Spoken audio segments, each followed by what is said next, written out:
Good morning. Good morning. There we go. All right, that number, 87%, not a typo, legal department, but today we're going to talk about how Blackstone got there and what it takes to move the needle on employee engagement. I'm Dionn Schaffner, SVP of Social Impact at Bonterra and Chief Diversity Officer. I lead our strategy and execution of our DEIB, ESG, CSR, and a little bit of responsible AI. I get all the letters involved. But it really gives me an experience that monitors and matches what our customers and many of you have in learning how to develop and implement employee giving experiences as well. And so joining me today is Kate Wood, SVP of the Blackstone Charitable Foundation. Kate? Amazing. Thanks, Dionn. Hi, everyone. I'm Kate Wood.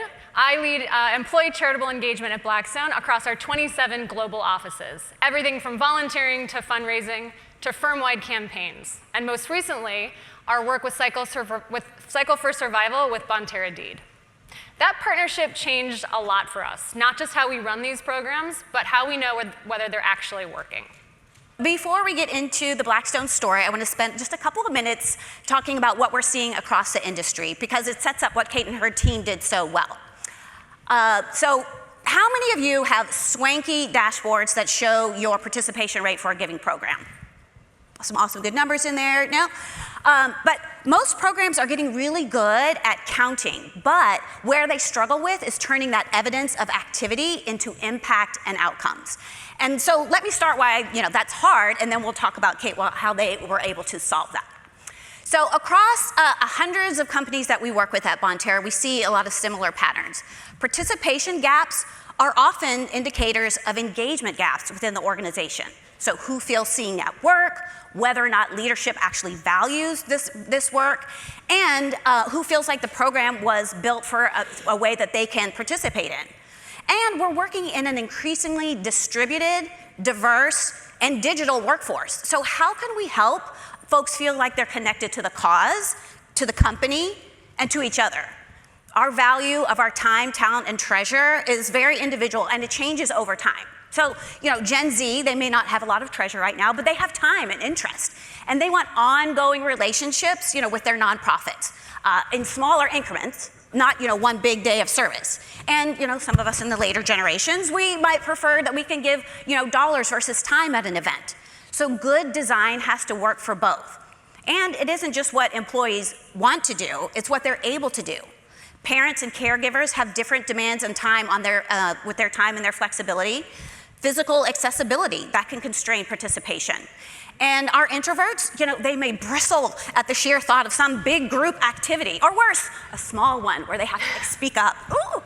So inclusive design really means leaning in and learning and accounting for all these differences and creating ways that all of your employees can engage with the program and with the nonprofit and ultimately the cause and the communities they're trying to serve. So the companies that can generate, more participation and more impact are building these different avenues, these different on-ramps to how their employees can engage. And that's exactly what Blackstone figured out. So, Kate, tell us where you started and then talk about what you've changed. So to really understand why this matters for us, it's helpful to start with the scale of Blackstone. We operate across 27 offices, we have thousands of employees, and we work across regions, roles, and generations. So what works for us has to be consistent, equitable, and global. So before Bonterra Deed and Dionn's incredible team, we had strong intent and meaningful programs, but they were operating in fragments. So different offices use different processes, different tools, and we had limited visibility across the entire firm. We knew people were participating, but we couldn't see the full picture. So that made simple leadership questions really hard to answer. Questions like, are we reaching everyone? What actually changed because of this effort? Are we scaling equitably? So we stepped back and we got very clear on the goal. Move from a collection of programs to one connected system for impact. We weren't trying to run more campaigns. We were trying to build an operating model that could actually scale globally. And that's what led us to the Bonterra Deed team. And yes, the technology and the reporting mattered a lot to us, but just as important was the consultative partnership we had with Dionn and her team.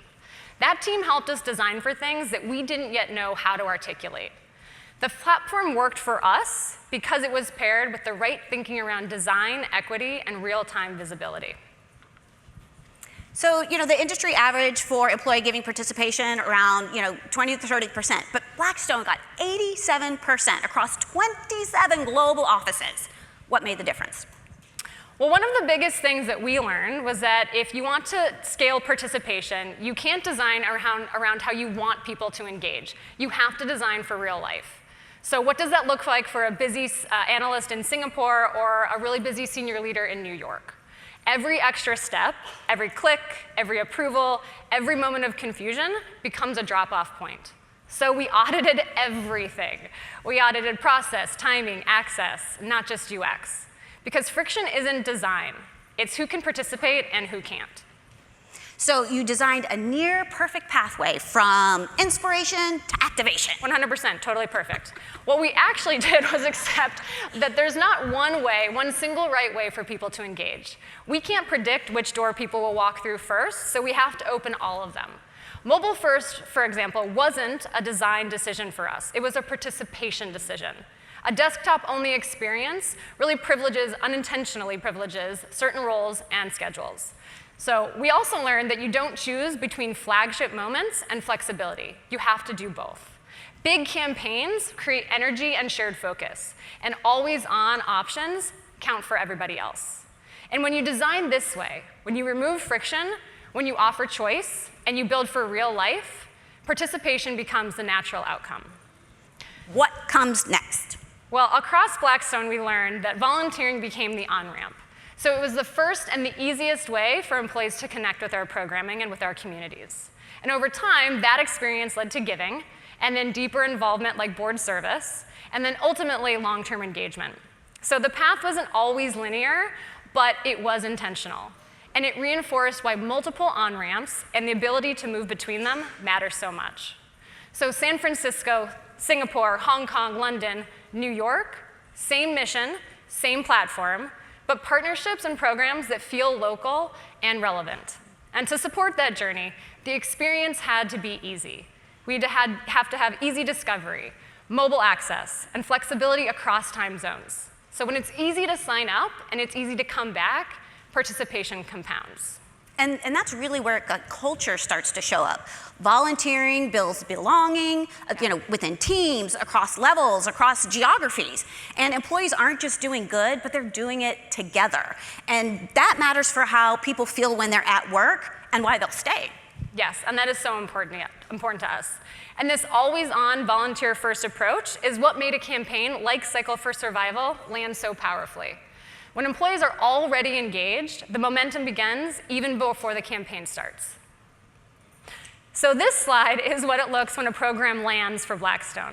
When employees aren't just participating, when they're competing, celebrating, they're fired up. Cycle for Survival is a 3-week, team-based campaign that funds rare cancer research at Memorial Sloan Kettering. It's a global initiative, but of course, we made it a Blackstone team sport.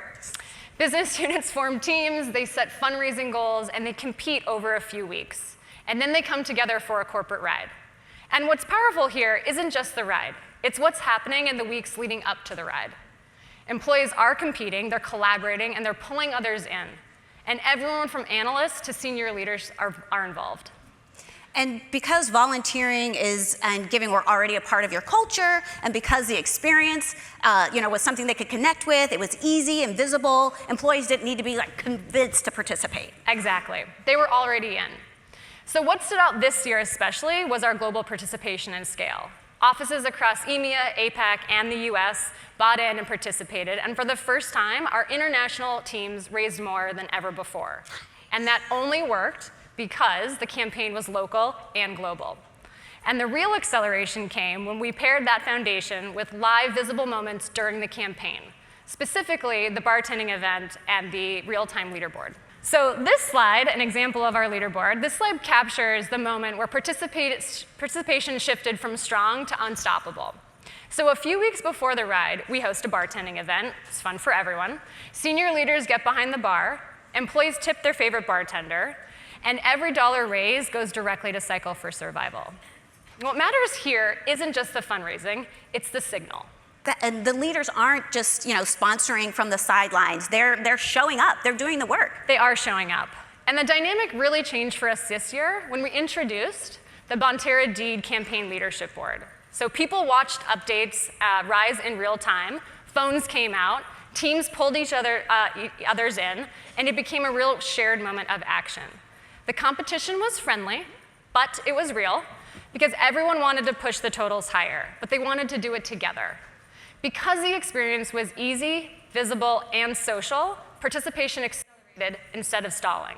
And that's how we ended up raising 120% of our $1 million goal, more than any other previous year. Yes, give it up. That's so nice. Pause there for the applause, right? But the lesson for us was simple. Visibility drives behavior. And the tools didn't create the energy, but they certainly helped us scale it. That's awesome. So you had amazing participation. We've got folks activated and working. How do you then help the employees connect their participation to the real outcomes and the impact? Yes, this is the most important part for us. We wanted the impact to feel real and tangible. So MSK, Memorial Sloan Kettering, shared the specific research that was supported by the campaign, giving employees a clear line of sight into where their support was going. Clinicians and researchers showed up and spoke directly to our employees, both at the ride and at our fireside chat, which really made the connection for the employees even more immediate and personal.